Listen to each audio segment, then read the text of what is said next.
Salam, selamat bertemu kembali di dalam ruang mempelajari firman Tuhan melalui sahabat kita. Minggu yang lalu kita sudah belajar bagaimana Roh Kudus memberikan kuasa kepada murid-murid Yesus untuk bersaksi. Dan mereka pun berkembang dari kelompok yang kecil, menembus kemungkinan-kemungkinan yang tidak terbatas.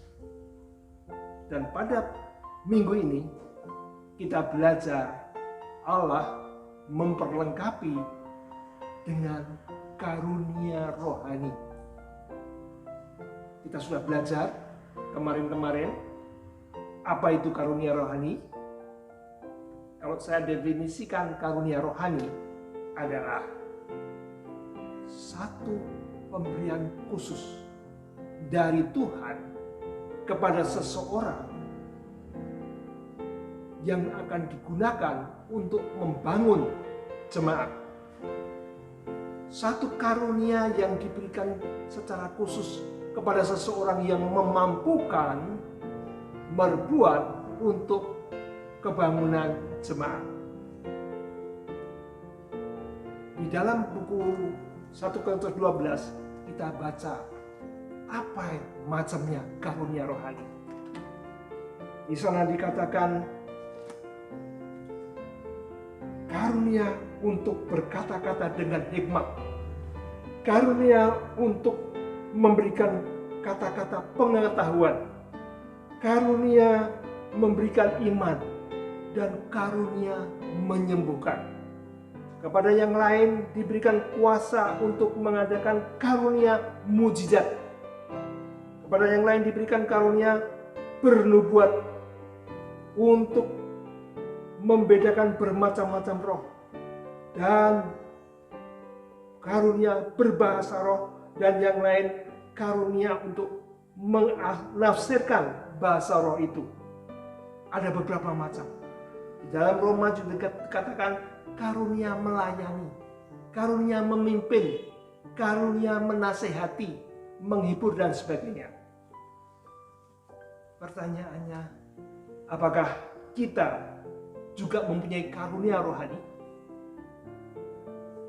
Kemarin kita sudah diajarkan bagaimana kita bisa menemukan karunia rohani. Tiap-tiap orang minimal punya satu karunia rohani. Kita ingat perumpamaan 5 talenta, 2 talenta, 1 talenta. A, B, C. Semua dikasih. Dan salah satunya hanya menerima 1. Kita lihat Bapak Istia Karne, koster kita. Kita tidak pernah lihat dia khotbah di mimbar, ngajar, tidak pernah. Tapi yang dia lakukan adalah apa? Menjaga gereja ini, merawat, memelihara tanam-tanaman. Apakah itu perlu bagi jemaat? Perlu. Kita lihat Ibu Minitri, Ibu Ati Marjuni, yang kalau sahabat, dia dengan ramah menyambut anggota datang, tamu-tamu yang datang mengantar ke tempat duduk. Saya mungkin nggak bisa berbuat seperti itu. Tapi itulah karunia rohani bagi mereka. Kita lihat Bapak Handoko. Juga jarang kita lihat dia berkhotbah sahabat. Tapi dia punya karunia untuk apa? Administrasi keuangan. Menyimpan, menerima, mengeluarkan kas gereja. Dengan apa? Integritas. Dengan laporannya yang akuntabel, transparan. Itu karunia yang mungkin tidak diberikan kepada yang lain. Begitu juga Ibu Adelino. Dia sebagai chef di gereja ini. Dia mengatur konsumsi tiap potluck. Jadi karunia rohani adalah kemampuan seseorang yang diberikan Tuhan dan digunakan untuk pekerjaan Tuhan. Jemaat, kita lihat, ingat Bapak almarhum Bapak Budiono dengan suara emasnya. Sejak muda dia sudah mempunyai suara yang bagus. Tapi setelah dia terima kebenaran, talentanya yang alami ini dipoles dengan Roh Kudus. Untuk apa? Jemaat. Untuk memberikan puji-pujian, memimpin kor, dan juga mengajar musik dan lain-lain.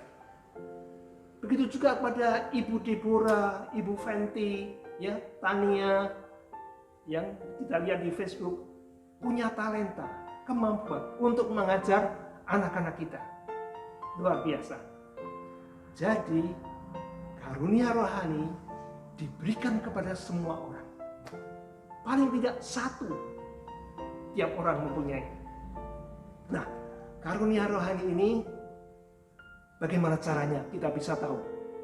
Kemarin kita sudah belajar kalau kita merendahkan diri, mengosongkan pikiran kita, meminta Roh Kudus menunjukkan karunia rohani apa yang ada dalam diri kita, maka kita akan mendapat kesan. Ini kemampuan saya. Saya juga punya kuesioner yang berisi tes pribadi untuk menemukan karunia rohani apa yang ada dalam diri kita. Di sini banyak pertanyaannya, kemudian ada angka-angka jawabannya. Kalau dijumlah, kita bisa tahu karunia rohani apa yang ada pada diri kita. Seorang mungkin punya lebih dari satu, mungkin 3, 4. Seperti perumpamaan 5 talenta, 2 talenta, dan 1 talenta. Ada yang punya 5, ada yang 2, paling tidak ada yang 1. Dan itu harus dikembangkan. Kuesioner ini bisa Anda dapat kalau berminat kepada Pendeta Muda Sabato. Tinggal mengganti ongkos fotokopinya. Nah, karunia-karunia ini yang ada pada diri kita harus dikembangkan. Kalau tidak, maka akan bernasib seperti yang punya 1 talenta. Dia punya kemampuan, tidak digunakan. Akhirnya apa? Dirampas, diberikan kepada yang mengembangkan. Nah, saudaraku, yang 5 talenta, jangan menganggap sepele yang cuma 1 talenta. Yang 2 talenta, tidak usah iri dengan yang punya 5 talenta. Tuhan sudah tahu kemampuan dari masing-masing orang, dan kita tinggal mengembangkan. Karunia rohani, apakah hanya untuk di gereja saja? Tidak. Pelajaran ini mengatakan di dunia luar pun kita juga menggunakan untuk apa? Memuliakan nama Tuhan melalui kehidupan kita, melalui karunia rohani kita. Baik itu di lingkungan rumah kita, tetangga, kantor, dan sebagainya. Saudaraku, berdoalah agar karunia rohani yang Tuhan percayakan kita juga lakukan dengan rajin, dengan tekun, maka kita akan mendapat pujian daripada Tuhan. Demikian pelajaran kita. Tuhan memberkati.